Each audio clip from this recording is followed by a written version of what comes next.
ষষ্ঠীতে পথ শিশুদের নিয়ে আম উৎসব পালন করলো আলোয় ফেরা বন্ধু।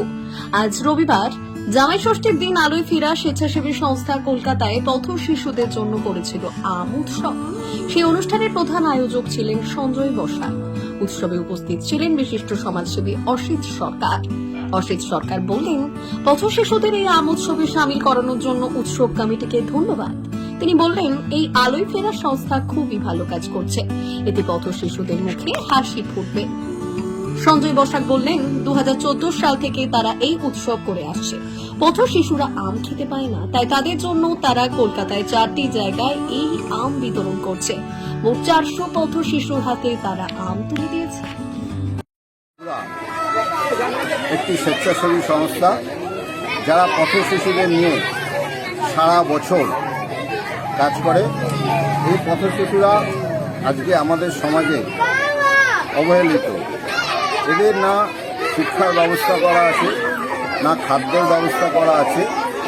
যদি সারা বাংলার এই ধরনের স্বেচ্ছাসেবী সংস্থাগুলো এই আলো ফেরার বন্ধুর মতো এগিয়ে আসে, তাহলে আমি মনে করি এই শিশুদের জন্য আমরা সমাজে কিছু করতে পারলাম। আলো ফেরার বন্ধুরা আজকে জামাই ষষ্ঠী বাংলা তথা বাঙালির কাছে আজকে একটি শুভ দিন। এই দিনে এই আমের মরশুমে তাদেরকে আম খাওয়ানোর যে এটা নিয়েছে, কর্মসূচি নিয়েছে, এই কর্মসূচি সারা কলকাতা বিভিন্ন প্রান্তে হচ্ছে। আমি যা শুনলাম প্রায় 400 শিশুদের আজকে আম খাওয়ানো হবে এবং এদের বাচ্চাদের মধ্যেও দেখতে পাচ্ছি বিরাট উৎসাহ আছে এই আম উৎসবকে নিয়ে। আমি এই প্রথম এই সংস্থার সঙ্গে আজকে যুক্ত হলাম। আগামী দিনগুলোতেও এদের এই সমস্ত সামাজিক কাজে থাকবো, এই অঙ্গীকার করতে পারি এবং এদের পথ চলা আরও ভালোভাবে হোক এই কামনা করে আমি আমার এই বক্তব্য শেষ করছি। নমস্কার, সবাই ভালো থাকবে। এটা 2014 থেকে চলে আসছে আমাদের আম উৎসবটা জামাই ষষ্ঠীর দিনকে। কেন বাচ্চারা তো জামাই ষষ্ঠী করতে যেতে পারে না, ওরাও একটা আম মোছামি ওরা কিনে খেতে পারে না।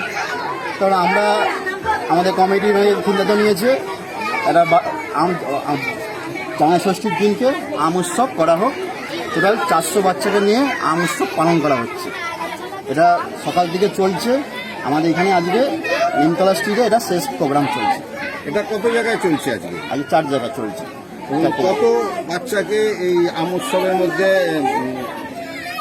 জড়ানো হবে? টোটাল 400 বাচ্চাদের আম দেওয়া হবে।